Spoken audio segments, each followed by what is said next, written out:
will she know it was yours? She wouldn't care.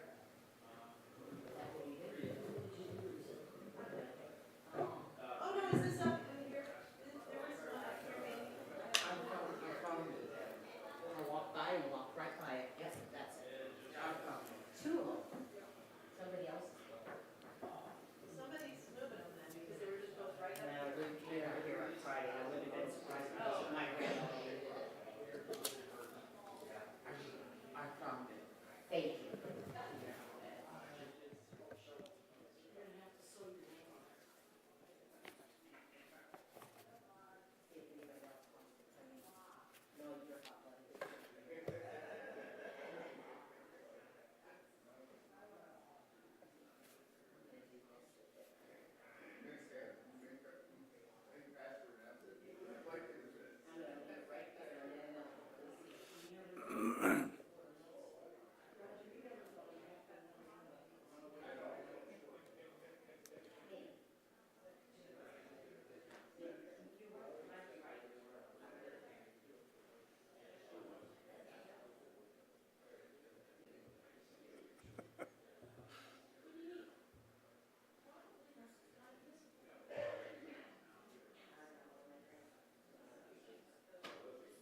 Yeah.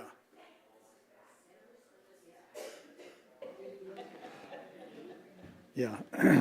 Sermon by a 7-year-old. Genesis 13 is where we will be. Nice to have you on a beautiful, cheery Nebraska Sunday morning.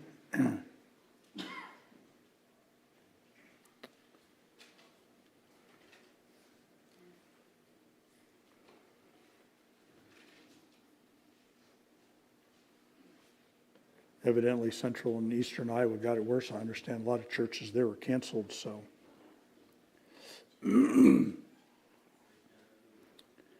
Acts 13 is where we, did I say Acts? Genesis, let's.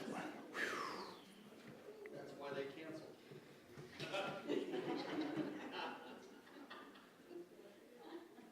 canceled. I'm still in an excess food coma. I am embarrassed to report. Let's go ahead and pray. Genesis chapter 13. We're looking at the life of Abraham. That will be our portion this morning. Father, we thank you again for your words and for their reality, for what they teach us about ourselves and what they teach us about you and your human history, which is really your story. We thank you for this man and the way that he is an example to us. And so may we learn from him and try to think like him. And we pray this in Jesus' name. Amen. So we have, of course, been looking at the life of Abraham, this man that God in his sovereignty providentially called and gave to him the great Abrahamic covenant, which is the template of our faith. And God uses the literal geographical travels of his life to instruct us. And so, right, the doctrines that are developed about him, that are reflected in him, we see oftentimes through the story of the geography. Not that the places are, I want to be careful here because I didn't intend to get into this and haven't thought through it clearly, but right, we have to be very careful in allegorizing places, investing them with a significance that they don't have. But God does use the geographical travels, like his journey into Egypt and his return back to the beginning place, to teach us doctrines about him, about God himself, and about the way human beings are developed. He is a man who is a pilgrim.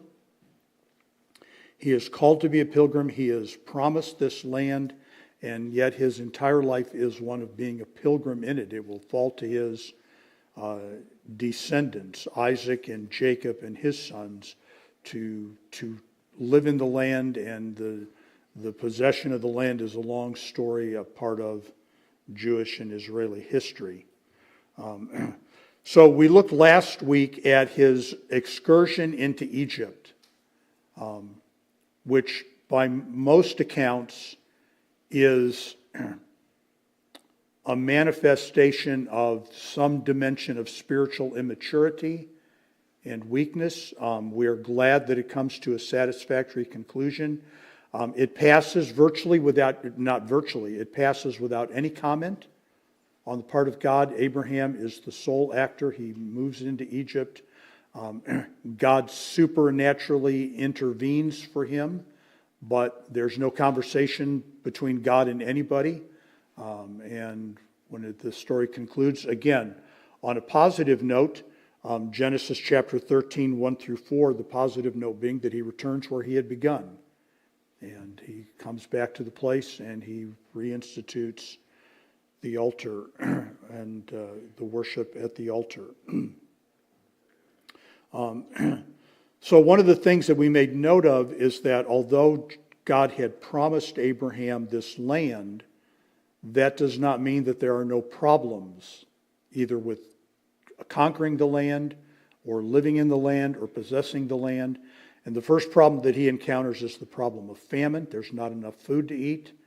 And now in this episode, beginning in verse number 5, there is a new problem in the land, and it is the problem of abundance.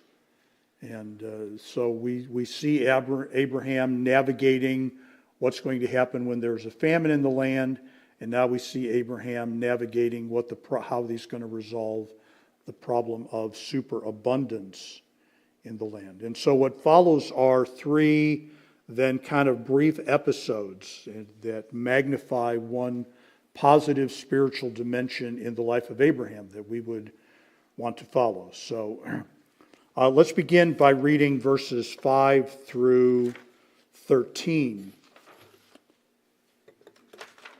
Genesis chapter 13, beginning in verse number 5. And Lot also, which went with Abram, had flocks and herds and tents, and the land was not able to bear them, that they might dwell together, for their substance was great, so that they could not dwell together. And there was a strife between the herdmen of Abram's cattle and the herdmen of Lot's cattle, and the Canaanite and the Perizzite dwelled then in the land. And Abram said unto Lot, Let there be no strife, I pray thee, between me and thee, between my herdmen and thy herdmen, for we be brethren. Is not the whole land before thee? Separate thyself, I pray thee, from me. If thou wilt take the left hand, then I will go to the right, or if thou depart to the right hand, then I will go to the left. And Lot lifted up his eyes and beheld all the plain of Jordan, that it was well watered everywhere, before the Lord destroyed Sodom and Gomorrah, even as the garden of the Lord, like the land of Egypt, as thou comest unto Zoar. Then Lot chose him all the plain of Jordan, and Lot journeyed east, and they separated themselves the one from the other. And Abram dwelt in the land of Canaan, and Lot dwelt in the cities of the plain, and pitched his tent toward Sodom.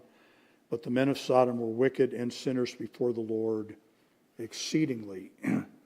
I would say of this section that Abraham commits himself to the providence of God. That's what's going on in this passage. He demonstrates a very spiritually mature way of handling the conflict. You notice, folks, that there is absolutely no explanation for Lot's wealth. We could come up with some explanation for Abraham's wealth, that he was the recipient of it because of his relationship with Pharaoh, who was trying to ingratiate himself with Abraham to buy what he thought to be his sister, Sarah. There's probably much more to it than that. I think there's reason to think that these men are pretty careful, what we would call businessmen, and pretty careful, but they are certainly enjoying the blessing of the Lord. And now there is a conflict. They have so much stuff that it is too much for the land to handle. Abraham clearly has the upper hand in the story. Abraham is the dominant character. He is the man that God has promised the land to. There are any number of ways that Abraham could have handled this scenario. right? He could have played the, right, God talks to me card. He could have played the I am your uncle card. He could have played any number of cards. But what he does is, in essence, take his hands off of the decision-making process. And in trusting the ultimate decision to Lot, he really, I think, goes beyond that and entrusts the ultimate decision to the Lord, right? Which I would put, right, I would place this not in contrast, but if you were looking at how Abraham had just interpreted the land, there's a famine in the land, I better go to Egypt. Now he comes out of there, again, no commentary on the story of going to Egypt. But now it appears that Abraham has developed some different method of thinking through a conflict in the land. And so he just says, I don't want to fight about this. You pick the land. It's all the land is out there. All the land is before us. You pick the land, and you choose the land that you want. Proverbs 16:33 points out something that we should note. The lot is cast into the lap, right, which was, kind of sort of the rolling of the dice. The lot is cast into the lap, but the whole disposing there is of the Lord. So there is a place to trust God in the way these decisions unfold. Verses 10 through 13, and we're going to take just a little bit of an excursion on this, because verses 10 through 13 really divert our attention away from Abraham and turn our attention to Lot. And whether or not I'll come back after we look at Abraham and devote another session to Lot, I have yet to decide. But there are a couple of things that are really worth noting. Dale Ralph Davis makes a couple of really good points about Lot and the way that he thought through things, because we have clearly Abraham going, I don't want to fight about this. All the land is out there. You pick the land. I'll take what you don't want. Versus the way that Lot comes to the decision. In verse number 10 of Genesis 13, Lot lifted up his eyes, beheld all the plain of Jordan, that it was well watered everywhere before the Lord destroyed Sodom and Gomorrah, even as the garden of the Lord, or the Garden of Eden. Like the land of Egypt, as thou comest unto Zoar. Lot clearly sees the perks of the land, Davis points out. Right? He clearly sees why you would want that land. And this is, I would propose to us, a very helpful kind of exercise to go through, because we tend, in decision-making situations, to focus on the potential benefits of our decision, right? The job is more appealing. The salary is higher. The climate is more desirable. And certainly God pays people well, and certainly God provides for people to live in, right? I mean, barren climates are not, right? Just because it's a nice place to live doesn't mean it's a barren place to live, that God doesn't want people to live there. But when we're calculating up the reasons for making a decision, we tend to look at those kinds of things, all the benefits. But in verse number 13, right, again going back to Dale Ralph Davis, in verse number 10, Lot clearly sees the perks of the land, and in verse 13, Lot ignores the perils of the land. But the men of Sodom were wicked and sinners before the Lord exceedingly. That's worth factoring into the decision-making process as well. And, right, there's only a slight correlation to this, right? It would be it's not what the text is teaching, but it is one of the takeaways, I think, from the situation, is that any kind of major life change, folks, what we should be attempting to do primarily is interpret it through spiritual eyes, not material eyes. Right? not just salary, job standing, those kinds of considerations, but on the impact spiritually, or the opportunities spiritually, or the adversities spiritually. And, you know, I have watched a number of people over the years, I suppose every pastor has, pick their family up and move them to a distant place for a job opportunity, completely unprepared for the spiritual ramifications of that.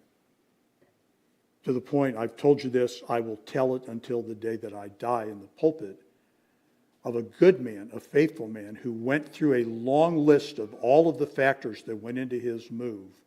And then he said to me, there's nothing left to do but find a church. And folks, that is where you start. That is not where you stop. That is where you begin the process. Yes, sir. You know, it's interesting you mentioned that quote from Dale Ralph Davis. So it seems that he's kind of assuming, based on verse 13, that Lot knew the men of Sodom were wicked. Now, it probably doesn't really matter, because even if he didn't know, he should have done some homework to figure that out. Yes. Either way, he's making a poor decision. If he knew, he's making a poor decision, and if he didn't know, he's making a poor decision because he probably could have done some research. Right. So if you didn't catch that, right, Doug is noting that Dale Ralph Davis is operating the presumption that Lot was as aware of verse number 13 as God was.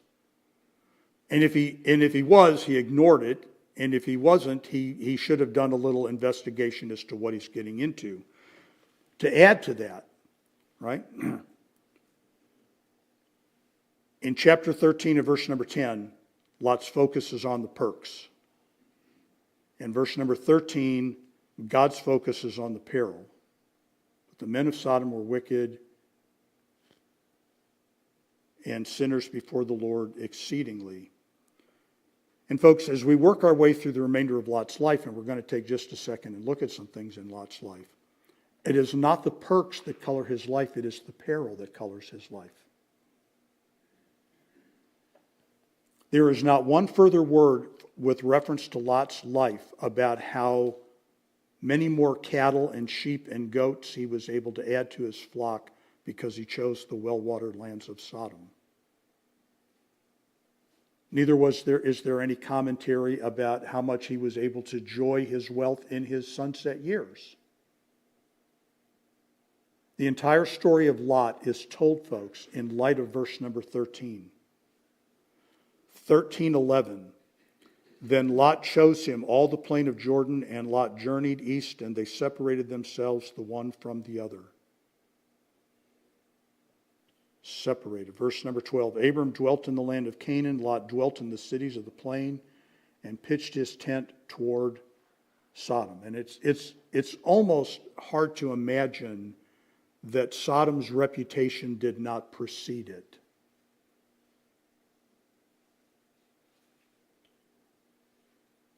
When I was a child, before homosexuality went not only mainstream but celebrated, even I knew that San Francisco, California was the seat of homosexual culture in America. Its reputation preceded it. Not to say that Lot did know, it's just say that it's easily within the range of rational thinking that he did know. Chapter 14 and verse number 12, or verse number 11. And they took all the goods of Sodom and Gomorrah and all their victuals and went their way, and they took Lot, Abram's brother's son, who dwelt in Sodom, and his goods, and departed. Chapter 19 and verse number 1.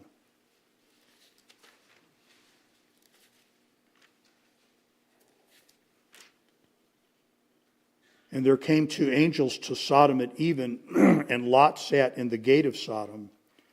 And Lot, seeing them, rose up to meet them, and he bowed himself with his face toward the ground.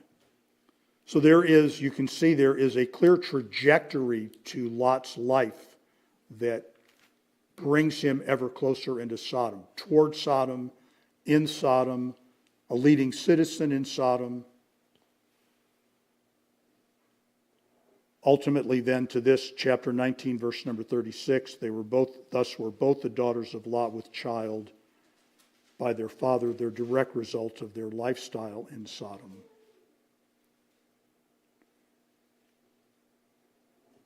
They are mentioned, he is mentioned even if you look at Psalm number 83.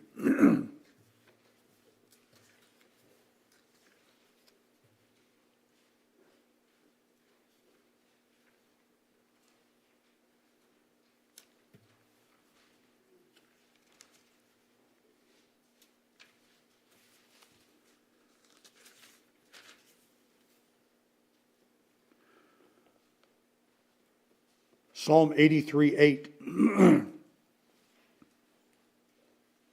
Psalm 83, Asher, or really Assyria, also is joined with them. They have holpen the children of Lot. Selah. And Lot's children are, of course, the Ammonites and the Moabites. And so the entire trajectory of Lot's life then becomes colored by Sodom, not by the well-watered plain. And when I dealt with this in a message not terribly long ago, I made the observation that, well, we'll kind of come back to this because Lot's decision is not just simply a geographical decision. This is what I was trying to get at in the beginning. The geography tells a story, but it doesn't tell the only story. The geography reflects a whole way of thinking. So anyway, chapter 13, verses 5 through 13 are the first point with reference to Abraham that we wanted to highlight. He committed himself to the providence of God. Right? This land that has been entrusted to him, he is going to entrust really to the decision-making of Lot as to where Lot will live. That brings me then, Genesis chapter 13, verses 14 through 18.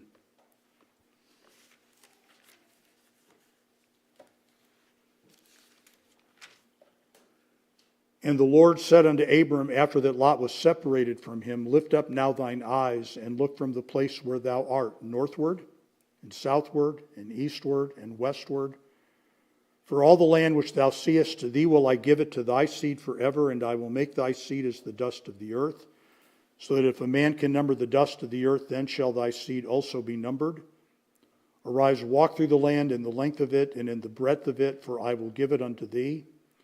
And Abram removed his tent and came and dwelt in the plain of Mamre, which is in Hebron, and built there an altar unto the Lord. Abraham relied upon the promise of God. And I think, right, that there is certainly a commendation for Abraham in the way he handled this. That would be, again, my judgment of the way the text unfolds.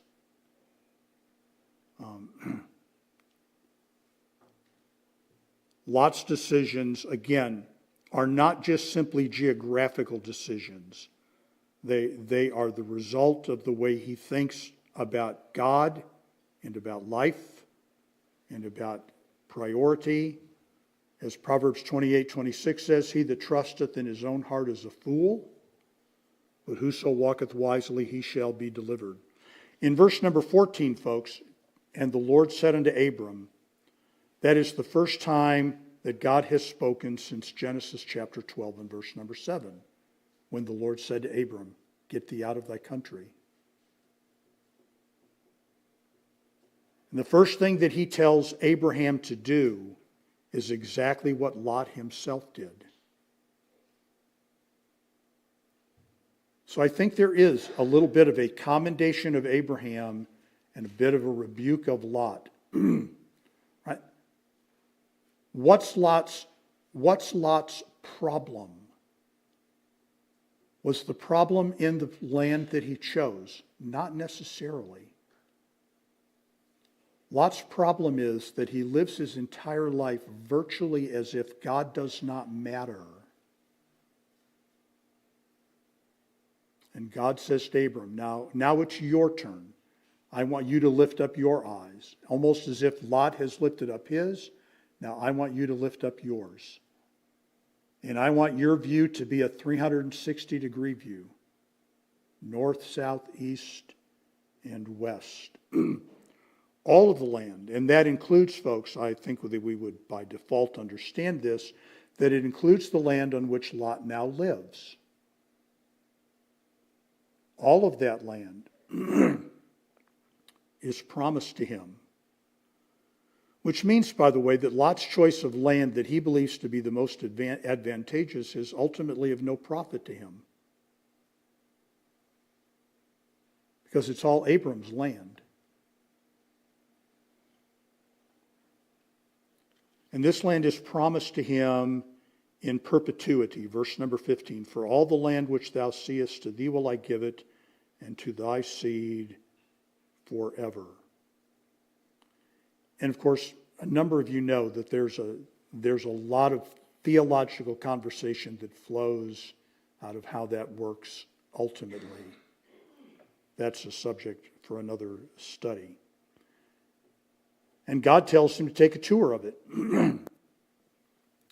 Right, verse 16, I will make thy seed as the dust of the earth, so that if a man can number the dust of the earth, then shall thy seed also be numbered, which I would point out, right, we will learn, and Paul is very careful to point out to us in Galatians chapter 3, that the seed is Christ. But the seed has children.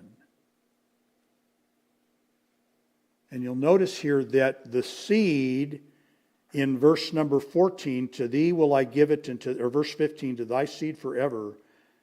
Verse number 16, and I will make thy seed as the dust of the earth. So there is a multiple component to the seed promise. And again, there's a lot of theology that is discussed and debated and disagreed upon flowing out of that statement. But it is not only to Jesus. It is not only to Jesus. It is to the multiplied seed, verse number 16, so that if a man can number the dust of the earth, then shall thy seed be numbered. Arise, walk through the land in the length of it and in the breadth of it, for I will give it unto thee. So Abraham, right, in conclusion of all of this, and again, I think that as we are reading our Bibles, we need to note the way the stories kind of lay out there. Abraham makes the decision to go to Egypt. God providentially rescues him from disaster. And Abraham returns to his starting place, and that story is told without comment.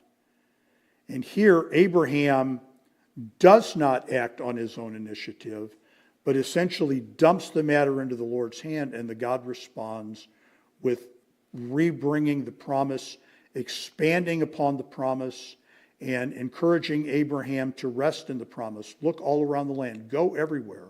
It all will be yours. And that brings me to the third commendable aspect of Abraham's life, and that is he honors the preeminence of God. That's verse number 18. Then Abraham removed his tent, came and dwelt in the plain of Mamre, which is in Hebron, and built there an altar unto the Lord. Hebron is down in the southern part of Israel.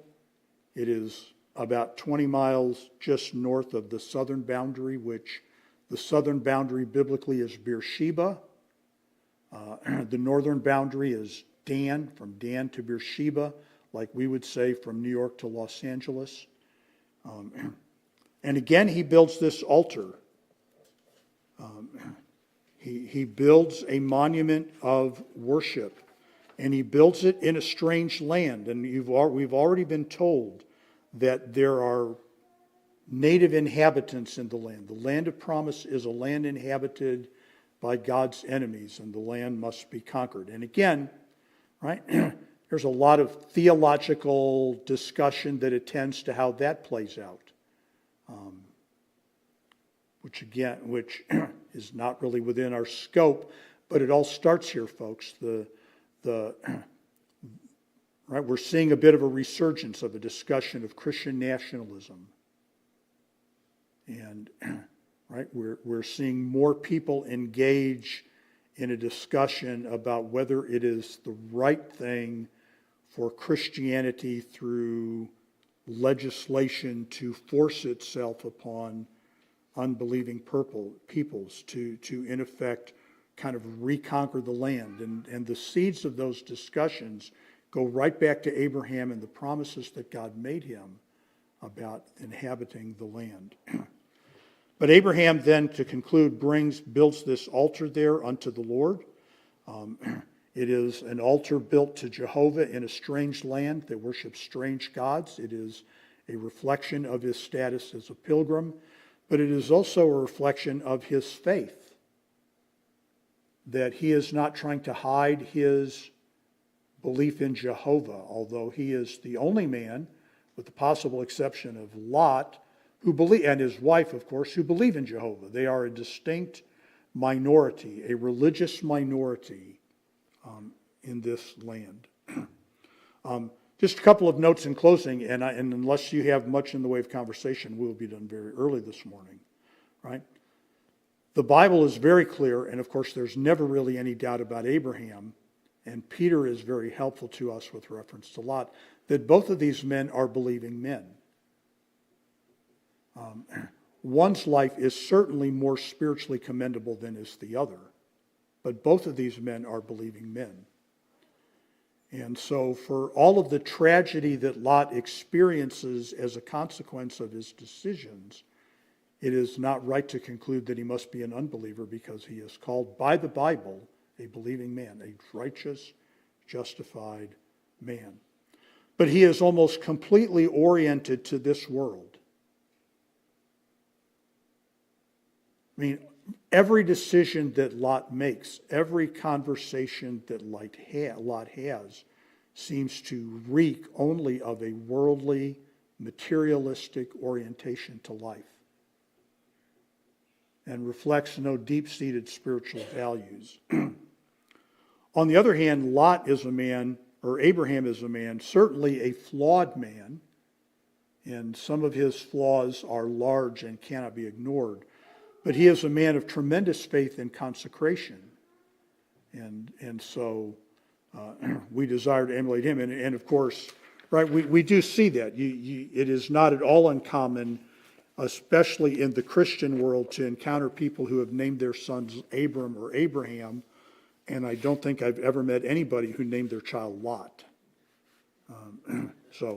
Okay, I'm done, and I'm not going to stand up here and ramble. Do you have questions, comments, further observations? All right, then you are dismissed to, there should be still some coffee and some breakfast in the back if you'd like. And we'll be back at 11 o'clock.